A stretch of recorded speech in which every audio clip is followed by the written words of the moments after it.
আগামীকাল মহালয়া। হিন্দু শাস্ত্র মতে পিতৃপক্ষের অবসান ঘটিয়ে দেবীপক্ষের সূচনা হবে মহালয়ার দিনেই।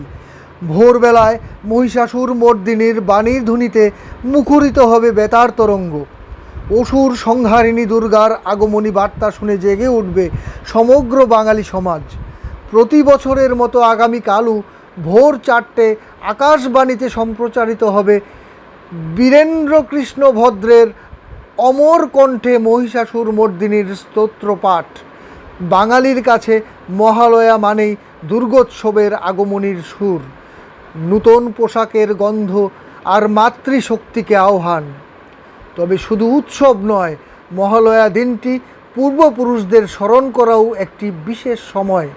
ভোরবেলায় গঙ্গা ও বিভিন্ন পবিত্র নদীর ঘাটে হাজারো মানুষ পিতৃতর্পণ বা শ্রাদ্ধে অংশ নেবেন, প্রার্থনা করবেন তাদের আত্মার শান্তির জন্য।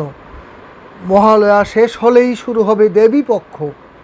মন্দির মণ্ডপে শুরু হবে পূজার তোড়জোড়, প্রতিমা গড়ার কাজের শেষ মুহূর্তের ব্যস্ততা।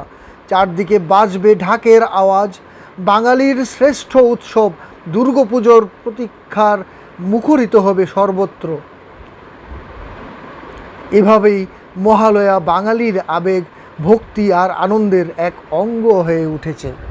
ব্যুরো রিপোর্ট, ঋদ্ধি নেটওয়ার্ক।